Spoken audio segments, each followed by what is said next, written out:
नमस्कार किछु important इपक्साइडের conversion আমরা করব। দেখো আমার কাছে এই যে যেটা গোল পাকাচ্ছি সেটা হলো মেন স্ট্রাকচার। এই মেন স্ট্রাকচারে দেখো আমি একবার এইটাকে ইপক্সাইড করেছি, একবার এটাকে ইপক্সাইড দিয়েছি এবং একটাকে এইটাকে ইপক্সাইড দিয়েছি। কোথায় কি দেবো প্রথম কথা বলি, রিয়েজেন্টটা বলে দিচ্ছি, মেকানিজমটা পরে দেখাচ্ছি। এটা হলো CH2 - N2+ দিয়ে হিট করবে।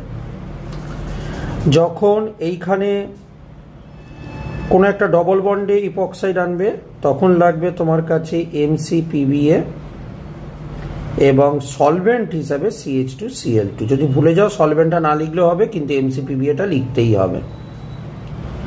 আর যদি দেখো কনজুগেটেড পজিশন, দেখো এই ডবল বন্ডে দেখো কনজুগেটেড পজিশনে যদি ইপক্সাইড করতে হয় তখন H2O2 NaOH লাগবে। তাহলে এসো আমরা এক এক করে মেকানিজমটা শিখি।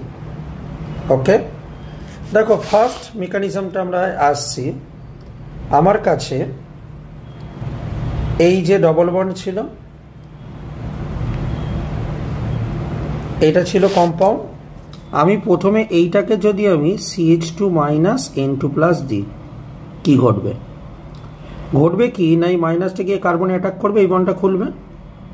নেক্সট স্টেপে কেমন দেখতে হবে, এই যে খুললে O- হলো, এটা CH2 কে অ্যাটাক করেছে আর তার সঙ্গে N2+টা লেগে রয়েছে। নেক্সট কি হবে, এই মাইনাসটি গিয়ে কার্বনে গিয়ে অ্যাটাক করবে, N2+টাকে বাইরে বার করে দেবে। তাহলে দেখতে হচ্ছে কেমন, এখানে অক্সিজেন এর সঙ্গে CH2, এইটা হলো ব্যাপার, এইটা হলো তোমার কাছে অ্যান্সার। ঠিক আছে, পরেরটায় আসছি। পরেরটার ক্ষেত্রে দেখো আমরা যখন এই কনজুগেটেড পজিশন ডবল বন্ড করব তখন H2O2 আর NaOH লাগবে। ঠিক আছে, তো এইটা আমি তোমায় দেখাচ্ছি। দেখো প্রথম কথা আমার ছিল, এইটা ছিল স্টার্টিং কম্পাউন্ড।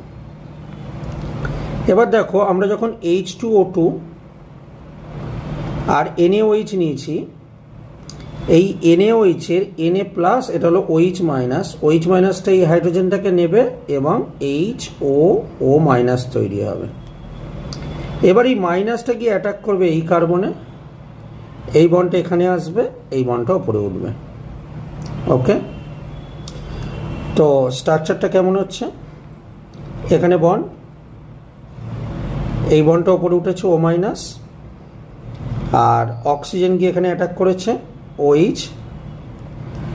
এর পরের স্টেপটা কি হবে, মাইনাসটা ব্যাক করবে, এই ডবল বন্ডটা গিয়ে এই অক্সিজেনে মারবে, এই OH-টাকে বাইরে বার করে দেবে। তাহলে আমার কাছে প্রোডাক্টটা হচ্ছে এখানে ডবল বন্ড, এখানে অক্সিজেন, আর তলাটা যেমন ছিল তেমন। ক্লিয়ার? তারপরেরটা আসি। তারপরেরটার ক্ষেত্রে আমার কাছে এইটা ছিল কম্পাউন্ডটা, আমি কি বলেছি MCPBA লাগবে, তাই তো? MCPBA দিলে এইটা হবে।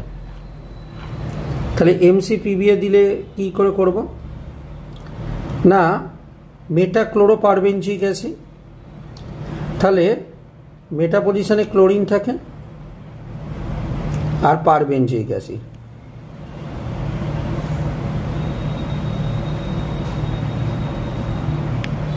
মেকানিজমটা কেমন হবে না, এইখানকার অক্সিজেনের লোন পেয়ারটা গিয়ে এখানে অ্যাটাক করবে, এই ডবল বন্ডটা খুলে এখানে আসবে, এই বন্ডটা এখানে আসবে, এটা খুলে এই হাইড্রোজেনটাকে নেবে, এই বন্ডটা বেরিয়ে যাবে।